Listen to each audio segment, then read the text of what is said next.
ان تمام متحدہ حکومت کے اتحادیوں کے لیے اور اس نظام کے ٹھیکیداروں کے لیے اور اس نظام کو مسلط کرنے والوں کے لیے غیر ملکی مداخلت کا اعتراف کیا گیا ہے۔ بڑا امپورٹنٹ یہ نقطہ ہے۔ کپتان کے بیانیے کی مقبولیت میں اضافہ ہو گیا۔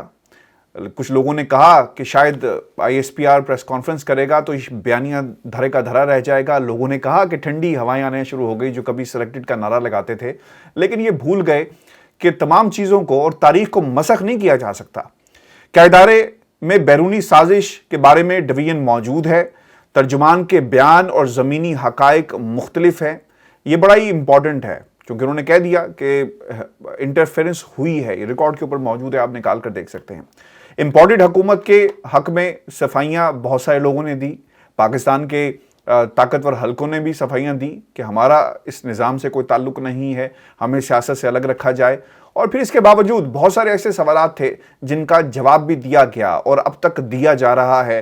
اور میں نے جیسے پہلے بھی کہا کہ ایک ڈیمیج کنٹرول اور پھر پبلک ریلیشنز کا کیا کام ہوتا ہے، جو ریلیشن آفیسرز ہوتے ہیں کہ وہ اس امیج کو بہتر بنانے کی کوشش کرتے ہیں۔ کپتان پر سلیکٹڈ کا الزام کیوں واضح نہیں کیا گیا؟ کیا امریکہ کو اڈے دینے کی روایت نہیں رہی؟ اس سے پہلے بھی پاکستان نے بہت دفعہ اڈے دیے، ڈرون حملے ہوتے رہے، تو اس وقت تو کسی نے نہیں کہا کہ جناب اس کو روکا جائے۔ اگر خان نے کہہ دیا تو پوری کی پوری اسٹیبلشمنٹ، پاکستان کے جو جمہوری طاقتیں ہیں، جو غیر جمہوری طاقتیں ہیں، جو عدالتیں ہیں، وہ خان صاحب کے خلاف ہو گئے، اور کسی میں اتنی توفیق نہیں ہوئی کہ بلا کر اس کو ڈیمارش اور پھر اس کے اوپر انویسٹیگیشن کی جاتی۔ یہ بدنیتی تھی جو اب واضح ہونا شروع ہو گئی۔ چیف کی ملاقات پر تحریک انصاف کی تردید پر وضاحت کیوں نہیں دی گئی؟ یہ بھی ایک بہت بڑا سوال ہے۔ اور فوج کی سیاست سے لا تعلقی، مگر کس تاریخ سے؟ پاکستان کی تاریخ تو بھی یہی رہی ہے۔ پاکستان میں جمہوریت کم رہی، غیر جمہوری قوتیں ملک کے اندر زیادہ آپ کو ایکٹیو نظر آئی، ہمیشہ نظر آئی۔ تو یہ تاریخ میں نے نہیں لکھی، بلکہ یہ وہ تاریخ ہے جو پاکستان کی ہمیشہ سے تاریخ رہی، اور اس تاریخ کو لکھنے والے پاکستان کے عوام نہیں ہیں، بلکہ یہ وہ لوگ ہیں جنہوں نے اس تاریخ کو بدلنے کی تو کوشش کی ہے، مسخ کرنے کی تو کوشش کی ہے، لیکن شاید یہ اتنا آسان نہیں ہو پائے گا کہ اس کو مسخ کیا جا سکے، اسے کسی طرح بدلا جا سکے۔ یہ سٹیٹمنٹ تو جاری کیا جا سکتا ہے کہ فوج کا سیاست سے کوئی تعلق نہیں ہے، لیکن سیاسی تاریخ کی کتاب میں سے اس ورقے کو پھاڑا نہیں جا سکتا۔ ہمیشہ انٹرفیرنس رہی ہے اور یہ پاکستان کی ہمیشہ سے تاریخ رہی ہے۔ آپ کو یہ بتا دیں کہ اگر غیر ملکی سازش نہیں تھی تو خفیہ ادارے اس کو کاؤنٹر کرنے میں کیوں مصروف ہیں؟ یہ بہت ہی امپورٹنٹ ہے، چونکہ اب تک جتنی بھی ڈیولپمنٹ ہوئی، جتنی بھی خبریں چلائی گئی، جتنے بھی اینکرز ٹیلی ویژن سکرینز پر آ کر اپنا گلا پھاڑ پھاڑ کر کہتے رہے کہ کوئی خط نہیں ہے، کوئی سازش نہیں ہے، حالانکہ پچھلے جو 20-25 دن ہے اس نے یہ ثابت کیا کہ خط بھی موجود تھا، مراسلہ بھی موجود تھا، انٹرفیرنس کے الفاظ بھی استعمال کیے گئے، جو لینگویج تھی وہ ڈپلومیٹک نہیں تھی۔ یہ تمام باتیں عمران خان نے بھی کہی اور پاکستان کے ذمہ دار حلقوں نے بھی یہ بات کہی۔ اب سب سے امپورٹنٹ جو مجھے اس پوری صورتحال میں چیز نظر آئی کہ چیف صاحب نے ابھی تک ملاقات نہیں کی نئی وزیر اعظم سے۔ جب تقریب حل برداری ہوئی تھی تو تب بھی ان کی ملاقات نہیں ہوئی۔ اب کوئی ملاقات اس کے علاوہ ہوئی ہے تو وہ ہمیں معلوم نہیں ہے، نہ کوئی سٹیٹمنٹ جاری ہوئی، نہ کوئی ویڈیو جاری ہوئی، کن امور پر بات ہوئی۔ ملک کی ترقی اور خوشحالی کے لیے نریندر مودی کا خط آیا، یہاں سے جوابی خط بھی چلا گیا، کوئی ملاقات چیف کی، آرمی چیف کی نہیں ہوئی۔ اب یہ بھی سوال اٹھتا ہے کہ کیا یہ اسی PR جو ایکسرسائز ہے اس کی ایک شکل ہے کہ اگر ملاقات ہو جاتی ہے تو شاید پھر سوال اٹھے گا کہ دیکھا ہم تو آپ کو پہلے کہہ رہے تھے کہ امپورٹڈ حکومت، اور پھر عمران خان نے ایک بڑی امپورٹنٹ بات کہی اس دن اور ہم نے اسے اپنے پروگرام میں بھی شامل کیا۔ خان صاحب یہ کہتے ہیں کہ وزیر اعظم تو میں تھا، تو وہ کس کی طرف دیکھ رہے تھے کہ اس کو ہٹایا جائے؟ تو یہ جن طاقتوں کی طرف دیکھ رہے تھے، میرا خیال ہے کہ خان صاحب اپنا پیغام پہنچانے میں کامیاب ہو گئے۔ اچھا، اب ایک اور سٹیٹمنٹ جاری کی گئی کہ چیف 7 لاکھ فوج جس طرف ہمارے چیف دیکھتے ہیں اسی طرف وہ دیکھ لیتے ہیں۔ اب مسئلہ یہ ہے کہ چیف کی نظر ان کروڑوں لوگوں پر کیوں نہیں پڑ رہی جو اس امپورٹڈ حکومت کے خلاف کھڑے ہو گئے ہیں، گلی گلی ہر سڑک کے اوپر موجود ہیں اور اپنی آواز کو ملٹی پلائی کر رہے ہیں. یاد رکھیے گا یہ کوئی ایسی تحریک نہیں ہے جو قیمے والے نان کے اوپر چل رہی ہوگی, جو لالچ پہ چل رہی ہوگی. عوام اپنی مرضی سے سڑکوں پر آئے ہیں. آپ سروے کروا کر دیکھ لیں, کسی کو زبردستی نہیں لایا گیا. اور یہ ایک خطرناک بات ہے جو عوام کے اندر بھی موجود ہے. اور پھر دوسری امپورٹنٹ بات کہ اتحادیوں نے, جو حکومت کے اتحادی ہیں اور جو حکومت میں لوگ بیٹھے ہوئے ہیں, انہوں نے بھی اس کی ہیٹ جو ہے وہ محسوس کی ہے. اچھا, اب ایک اور بھی امپورٹنٹ چیز یہ ہے کہ جو سوال ہے, میں یہ کچھ سوالات تھے جو میں آپ کے سامنے رکھ رہا ہوں چیلنجز کے حوالے سے, اور پھر یو ٹرن کس طرح لیا گیا. اگر کپتان کے روس کے دورے کے لیے فوج کی حمایت حاصل تھی تو سیکیورٹی امور پر سیمینار میں چیف کا روس کے بارے میں بیانیہ کپتان سے مختلف کیوں تھا؟ اس کا بھی جواب جو ہے وہ پاکستان کے ادارے ہمیں دے سکتے ہیں. یہ کیوں نہیں بتایا گیا کہ ماضی میں اڈے دیے جاتے تھے؟ کپتان کی جرأت مندانہ پالیسی کے بعد اڈے نہ دینے کا فیصلہ کیوں کیا گیا؟ ماضی میں آپ نے اڈے دیے, ماضی میں یہاں سے ڈرون اڑتے رہے. آج اگر آپ کا جو ملک کا لیڈر ہے وہ یہ کہتا ہے کہ میں نے اڈے نہیں دینے, اور اگر آپ اس انٹرویو کو دوبارہ سنیں تو میں یہ سمجھتا ہوں کہ دس از دا رائٹ ٹائم کہ اس کو دوبارہ سنا جائے. سوال کیا گیا تھا کہ سی آئی اے کا ہیڈ کوارٹر, سی آئی اے کو پاکستان کے اندر مداخلت اور پھر اڈوں کی بات کی گئی, تو اس پر خان صاحب نے کہا کہ ایبسولوٹلی ناٹ. لیکن اس سے پہلے تو پاکستان کی افواج, پاکستان کے ادارے, پاکستان کی حکومتیں یہ سب کچھ کرتی رہی. تو اب ایسا کیا ہوا کہ اگر آپ کے ملک کے وزیر اعظم نے یہ کہہ دیا تو تمام لوگ اس کے پیچھے پڑ گئے؟ اچھا, ایبسولوٹلی ناٹ کے بیانی کی تعریف کرنے سے گریز کیا گیا, یہ بھی بہت امپورٹنٹ ہے. کیا ادارے میں بیرونی سازش کے بارے میں ڈویژن موجود ہے؟ ترجمان کے بیان اور زمینی حقائق مختلف ہیں. تو ویورز, یہ چیزیں ہیں جن کے اوپر کوئی بات نہیں کر رہا. یہ وہ چیلنجز ہیں جو پاکستان کی اسٹیبلشمنٹ کو اس وقت جن کا سامنا کرنا پڑ رہا ہے. یہ وہ چیلنجز ہیں جو عوام جس کا ذکر بار بار کر رہے ہیں. یہ وہ سوالات ہیں جو عوام جاننا چاہتی ہے کہ اس کا جواب کون دے گا.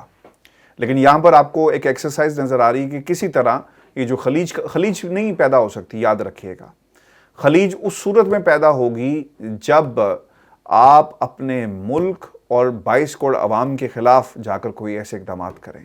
اگر آپ کھل کر اقدامات کرتے ہیں اور سیاست نہیں کرتے تو یقیناً پاکستان کی 22 کروڑ عوام آپ کے پیچھے کھڑی ہے, اور کوئی کسی کا باپ بھی جو ہے اسے اس سپورٹ سے الگ نہیں کر سکتا. یاد رکھیے گا, پاکستان کی عوام اپنی فوج کی طرف دیکھتی ہے اور دیکھتی رہے گی. بعض لوگ جذباتی ہو کر ایسے کام سوشل میڈیا کے اوپر کر رہے ہیں جو انہیں نہیں کرنے چاہیے, اور اس کے میں یہ بھی بہت امپورٹنٹ بات ہے کہ آپ کو صحیح اور غلط کی جو پہچان ہے وہ بھولنی نہیں چاہیے, کیونکہ بہت سارے ایسے لوگ ہیں جن کا تعلق پاکستان سے نہیں ہے لیکن وہ آپ کو ایک فیک پروپیگنڈا کرتے ہوئے بھی نظر آئیں گے. ویورز, میں آپ کو یہ بات بتا دوں کہ غم و غصہ پایا جاتا ہے. اس کو کم کرنے کا واحد ایک حل ہے کہ ملک کے اندر الیکشنز کروائے جائیں, پاکستان کی عوام فیصلہ کرے 2/3 اکثریت کس کو دینی ہے. نون لیگ کو دینی ہے, دے دیں, حکومت بنا دے. پاکستان پیپلز پارٹی کو دینی ہے, بنا دے. تحریک انصاف کو دینی ہے, جس کو دینی ہے آپ 2/3 اکثریت دے کر فیصلہ کر لیں. لیکن یہ جو چوچو کا مربع اس وقت بنا ہوا ہے, اس سے ملک آگے نہیں جائے گا. اتنے دن گزر گئے, کچھ لوگوں کی انا کی بھینٹ یہ نظام چڑھ گیا, پاکستان آگے نہیں بڑھے گا. یہ صرف اور صرف اپنی انا کی تسکین کے لیے سب کچھ کیا جا رہا ہے. جس طرح پاکستان کی اسٹیبلشمنٹ کو چیلنجز درپیش ہیں, بالکل اسی طرح اس حکومت کو بھی بہت سارے چیلنجز درپیش ہیں. اتنے دن گزر گئے لیکن کابینہ نہیں بن سکی, جس کی بنیادی وجہ وہ تمام آئینی عہدے ہیں جس کے اوپر ہر جماعت چاہتی ہے کہ اس کی پارٹی کے لوگ موجود ہوں. جس کی بنیادی وجہ یہ ہے کہ جب حکومت بدل جاتی ہے, نگران سیٹ اپ آ جائے, اور جب تک نئی حکومت کی تشکیل نہیں ہوتی کہ تمام لوگ ان آئینی عہدوں پر موجود رہتے ہیں. جس کی زندہ جو مثال ہمارے پاس اس وقت صدر پاکستان عارف الوی کی شکل میں موجود ہے. جب حلف کی باری آتی ہے وہ کہتے ہیں میں نے حلف نہیں لینا, اور پھر بہت سارے ایسے کام ہوتے ہیں جس میں آپ کو ایک آئینی شیلٹر مل جاتا ہے. یہ بھی یاد رکھیے گا. اب اس تناظر کے اندر کوشش یہ کی گئی نون لیگ کی طرف سے کہ چیئرمین سینٹ کی جو پوزیشن ہے وہ اسحاق ڈار صاحب کو دے دی جائے, جس کے اوپر پاکستان پیپلز پارٹی ناراض نظر آتی ہے, اور یہ کہتے ہیں کہ اس کے حوالے سے انہیں کوئی فیصلہ عدالت سے لینا چاہیے, چونکہ ڈار صاحب ملک کے اندر موجود نہیں ہیں, اور پھر ان کے اوپر کیسز اور پھر کس طرح چلے گئے. یہ ایک بڑا ایک ایسا مسئلہ ہے. اگر وہ اس پوزیشن پہ آ گئے تو پھر بہت ساری ایسی چیزیں ہوں گی جو عدالت جو ان کے خلاف کارروائی شاید وہ رک جائے. تو اس لیے آئینی پوزیشن کو سیکیور کرنا بڑا ہی امپورٹنٹ ہے۔ پھر آپ کو یہ بھی بتا دیں کہ فضل الرحمان صاحب صدر پاکستان بننا چاہتے ہیں، آصف علی زرداری صاحب بھی صدر پاکستان بننا چاہتے ہیں۔ وہ ایپیسوڈ جو ہمیں وفاق میں شہباز شریف کی شکل میں نظر آیا، وفاق میں پرائم منسٹر بن گئے، پنجاب کے اندر بیٹا جو ہے وہ وزیر اعلیٰ بن گیا، تو وہ چاہتے ہیں کہ صدر وہ خود بنے، اور آنے والے دنوں کے اندر جب حکومت میں رد و بدل ہوگا، نئے الیکشنز ہوں گے اتحادیوں کے ساتھ ملا کر، جن کے اوپر یہ پوری بساط بچھائی گئی، کھیلی جا رہی ہے نون لیگ کو اور پاکستان تحریک انصاف کو الگ کر کے، یا پھر کچھ لوگوں کو اپنے ساتھ ملا کر ایک حکومت بنا دی جائے، اور وہ کردار جو شہباز شریف نے جو اس وقت سیٹ اپ میں ادا کیا یا جو ان کے پاس ہے بطور وزیر اعظم، صدر وہ بن جائیں گے، اور ملک کا جو وزیر اعظم ہے ان کا بیٹا بن جائے گا۔ تو یہ کھیل کھیلا جا رہا ہے۔ آپ کو بتا چلیں قومی وطن پارٹی نے اپنے تحفظات کا اظہار بھی کیا ہے اس پوری سچویشن کے حوالے سے، اور اندر کی کہانی یہ ہے کہ وزارتوں کے اوپر بڑا ہی زبردست قسم کا ڈیڈ لاک پایا جاتا ہے، اور میری اطلاعات کے مطابق تحریک پاکستان پیپلز پارٹی اپنی جو آئینی عہدے ہیں ان کے اوپر بضد ہے، اور دوسری طرف بی این پی، باپ، جے یو آئی فے بلوچستان کی گورنرشپ میں بہت زیادہ انٹرسٹڈ ہیں۔ وہ چاہتے ہیں کہ گورنر ان کی طرف سے ہو، یعنی ان کی جماعت کی طرف سے ہو، تو اس کے اوپر بھی باقاعدہ وہاں پر لابنگ شروع کر دی گئی ہے۔ اب جو باتیں سامنے آ رہی ہیں اندر کی، ان کے مطابق پہلے گورنر اب چیئرمین پر کہتے ہیں کہ فیصلہ لیں۔ رانا ثناء اللہ کی طرف سے یہ بیان جاری ہوا، اور پھر انہوں نے یہ بھی کہا کہ اتحادیوں کو چاہتے ہیں کہ ساتھ لے کر چلیں، اور اتحادیوں کو ہم نے پی ٹی آئی کے جو لوگ تھے ان کو منحرف کروایا، ان کو باہر نکلوایا اور آپ کے اتحاد میں شامل کیا، تو یہ حکومت آپ نے بھولا نہیں ہے کہ ہماری وجہ سے بنی۔ تو اس قسم کی گفتگو اب کی جا رہی ہے، اور یہ منوان میں آپ کے سامنے یہ چیزیں آپ کے ساتھ شیئر کر رہا ہوں۔ جو لوگ یہ سمجھتے ہیں کہ شاید یہ صرف اور صرف ایک خیالی پلاؤ، ایسا نہیں ہے۔ یہ حکومت جو اتحاد بنایا گیا تھا اس لیے بنایا گیا تھا کہ ہر شخص اپنے مطلب کی چیزیں چاہتا ہے اس نظام سے، اور فائدہ حاصل کرنا چاہتا ہے۔ ویورز، یہ تو ایک سیاسی سچویشن ہے گراؤنڈ کے اوپر جو موجود ہے، لیکن اس کے علاوہ فضل الرحمان صاحب کا ایک بیان آیا، میں چاہوں گا کہ وہ میں آپ کے سامنے رکھوں اور پھر ہم جلدی سے آگے بڑھیں، چونکہ محسن داوڑ، اختر مینگل صاحب نے بھی آج ان کی پارٹی نے واک آؤٹ کیا، اور اس کی بنیادی وجہ کیا تھی۔ اب یہ جو اسٹیبلشمنٹ کے جو چیلنجز ہیں نا، اس میں ایک یہ بھی چیلنج ہے کہ جو حکومت موجود ہے یہ پاکستان کی فوج کے بارے میں کیا بات کر رہی ہے۔ پاکستان کی عوام کو انہوں نے جوتے کی نوک پہ رکھا ہوا ہے، اور کس طرح رکھا ہے میں آج اس پروگرام میں آپ کے سامنے حقائق رکھوں گا، اور اس کو شیئر کیجئے گا لوگوں کے ساتھ، آپ کو پتہ چلے کہ اس وقت کس قسم کا کھیل کھیلا جا رہا ہے۔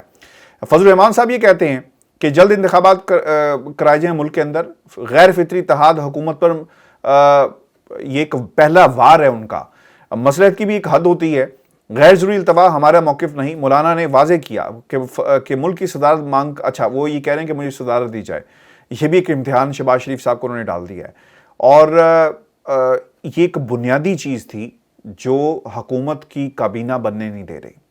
فضل الرحمان صاحب نے اعلان کیا ہے اور اس کا مطالبہ بھی کر دیا ہے۔ ابھی انہوں نے صرف مطالبہ بڑے پیار سے کیا ہے، لیکن مدرسے کے بچے یہاں پہ بھی ایکٹیو ہو جائیں گے، یاد رکھیے گا، اور وہ بھی ان کو سڑکوں پر لے کر آئیں گے اور الگ ہو جائیں گے، اور اگر مولانا فضل الرحمان الگ ہو گئے تو یقیناً یہ اتحاد زمین بوس ہو جائے گا، اور پھر شہباز شریف کی جو حکومت ہے وہ زیادہ دیر نہیں چلے گی۔ ویورز، آپ کو بھی بتاتے چلیں کہ محسن داوڑ نے جو floor of the house assembly کے فلور پہ کھڑا ہو کر ایک جو بیان دیا، وہ ایک ایسی گفتگو ہے، اس کی مذمت تو ہر پاکستانی کرے گا، لیکن it is an eye opener for the establishment of Pakistan.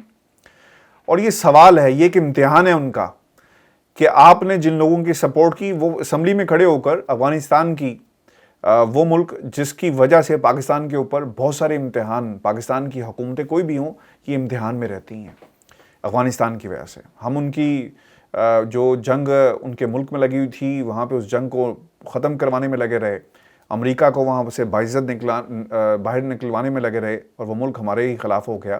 یہ فیصلہ محسن داوڑ نے نہیں کرنا، وہ قوتیں جو بارڈر کے اوپر بیٹھ کر پاکستان کے اندر حملے کریں گی، پاکستان کی فوج اس کے اوپر جوابی کارروائیاں کریں گی، حملے ہوں گے، سٹرائکس ہوں گی، دشمن کو بتایا جائے گا کہ یہ جاگیر ان کے باپ کی نہیں ہے۔ محسن داوڑ صاحب وہی ہے، جب افغانستان سے ہیلی کاپٹر آتا تھا تو اس میں بیٹھ کر افغانستان جاتے تھے، وہاں پہ لوگوں سے ملتے رہے، ہم کیسے بھول جائیں۔ نواز شریف صاحب لندن میں ان لوگوں سے ملتے رہے، ہم کیسے بھول جائیں؟ تو یہ امتحان ہے پاکستان کی اسٹیبلشمنٹ کا، جو انہیں اب جواب دینا پڑے گا، یا اس سسٹم کو ٹھیک کر کے یا ملک کے اندر ایک فیئر الیکشن کروا کر۔ اب یہ جو فیئر الیکشن کی کہانی ہے وہ بھی میں آپ کو آگے چل کے بتاتا ہوں کہ عمران خان صاحب نے کیا کہا ہے۔ اختر مینگل صاحب نے آج ایک ٹویٹ کیا اور یہ واک آؤٹ کر کے گئے ہیں اسمبلی سے۔ آپ نے صرف مجھے نہیں بلکہ پورے بلوچستان کو یتیم کر دیا۔ اب یہ ایک ٹویٹ کی گئی تھی 2021 میں، اور کافی بلوچستان کے حوالے سے کافی زیادہ ووکل ہیں۔ انہوں نے کہا کہ how can we be part of this government when such incidents take place, ایسے جب واقعات ہوں گے تو ہم اس کا حصہ نہیں بن سکتے۔ اور انہوں نے کہا کہ ہماری پرائیورٹی جو ہے وہ بلوچستان کے لوگ ہیں، اور انہوں نے بار بار یہ کہا کہ اس سچویشن کے اوپر کسی قسم کا بھی سمجھوتا نہیں کیا جائے گا۔ ایک ویڈیو انہوں نے 4 کلپس شیئر کی ہیں، کچھ لوگ اس میں زخمی ہیں اور شدید زخمی ہیں۔ میں وہ تصویریں آپ کو نہیں دکھا سکتا، ایک تو اس میں افواج پاکستان کے بارے میں بہت زیادہ غلط الفاظ استعمال کیے گئے، میں نہیں دکھا سکتا۔ دوسری بات یہ ہے، لیکن بتانا آپ کو ضروری ہے، اس لیے ضروری ہے کیونکہ اگر میں نے آپ کو یہ دکھایا تو پھر لوگ کیا کرتے ہیں، اس کو ملٹی پلائی کرنا شروع کر دیتے ہیں، تو پھر نفرت جو ہے وہ ملٹی پلائی نہیں ہونی چاہیے، کیونکہ جن لوگوں کے بارے میں یہ بات کہی جا رہی ہے وہ آپ کا وہ فوجی ہے جو سرحدوں کے اوپر کھڑا ہو کر اس ملک کی حفاظت کر رہا ہے۔ اور پھر اس میں جو لکھا گیا وہ بھی میں آپ کو بتا دیتا ہوں کہ آرمی غنڈہ گردی نامنظور، یہ بینرز ہیں اور یہ حقیقت ہے بلوچستان کی۔ جو لوگ افواج پاکستان کو برا بھلا کہتے ہیں، یہ ایک چیلنج ہے پاکستان کی اسٹیبلشمنٹ کے لیے، یہ پاکستان کی آرمی کے لیے چیلنج ہے کہ ایسے کرداروں کو آپ نے بے نقاب کرنا تھا، ان کا راستہ روکنا تھا۔ مجھے ایک جنرل صاحب نے کہا کہ ہم پاکستان تحریک انصاف کی حکومت کو یہ کہتے رہے کہ جہاں پر یہ لوگ کھڑے ہو کر پاکستان کی افواج کے بارے میں بات کرتے ہیں وہاں جا کر لابنگ کی جائے، لوگوں کو بتایا جائے، لیکن پاکستان تحریک انصاف کی حکومت نے ویسا نہیں کیا۔ لیکن خدارا آپ ایسا مت کریں، اگر یہ بات ٹھیک ہے، جلسے ہونے چاہیے تھے، نہیں کیے گئے، آپ ایسا مت کریں، ہم پاکستان کو اس اضطراب سے نکالیں اور الیکشن کروائیں۔ اور پھر انہوں نے یہ بھی کہا کہ today 6 people were critically injured۔ اب یہ کچھ لوگ زخمی ہوئے، بینرز انہوں نے اٹھائے ہوئے تھے، فوج کے خلاف حملہ ہوا ان کے اوپر، اور انہوں نے پھر جو FCC ہے اس کے خلاف اور پاکستان کی افواج کے خلاف زبردست قسم کی نعرے بازی بھی کی۔ اور پھر ان لوگوں کے لیے 6 لوگ ہیں جی ان کے جو اسمبلی BNP کے، جنہوں نے آج اسمبلی کے سیشن سے واک آؤٹ کیا۔ تو پھر یہ بھی ایک امتحان اسٹیبلشمنٹ کا بھی ہے اور شہباز شریف کا بھی ہے۔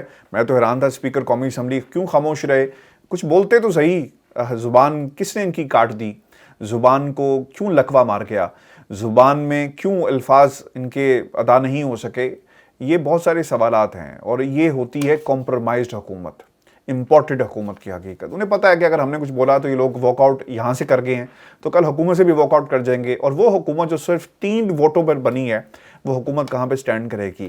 تو ویورز یہ سچویشن ہے۔ فضل الرحمان، محسن داوڑ، اختر مینگل صاحب جو کردار آپ کو سیاسی نظر آئیں گے، لیکن انہوں نے امتحان میں ڈال دیا پاکستان کی اسٹیبلشمنٹ کو اور پاکستان کے جو موجودہ حکومت ہے اسے بھی۔ اب ویورز آخر میں کوئکلی چاہوں گا کہ میں خان صاحب کی جو گفتگو تھی اس پہ بات کروں۔ خان صاحب نے بھی امتحان میں ڈال دی ہے اور بہت سارے راز جو ہیں ان سے پردہ اٹھا دیا ہے۔ اب یہ راز کیا ہیں اور اندر کی حقیقت کیا ہے جو ملاقات ہوئی، میں چاہوں گا کہ ڈیٹیل میں بات ہو اور میں جلدی جلدی یہ بات نہ کروں، اس کے اوپر اگلی ویڈیو میں آپ کے سامنے ڈیٹیلز رکھوں گا۔ اور آپ کو جو فون کیے جا رہے ہیں، اب جماعت اسلامی کو بھی فون ہوا ہے آج خان صاحب کی طرف سے، یہ بڑا ہی امپورٹنٹ ہے۔ اور خان صاحب شاید آنے والے دنوں کے اندر مزید لوگوں سے بھی ملاقاتیں کریں، اور یہ سیاسی جو میدان اور سیاسی منظرنامہ ہے یکسر تبدیل ہونے والا ہے، یاد رکھیے گا۔ کس کی فیور میں جاتا ہے ابھی ہم کچھ نہیں کہہ سکتے، لیکن یہ یکسر تبدیل ہوگا۔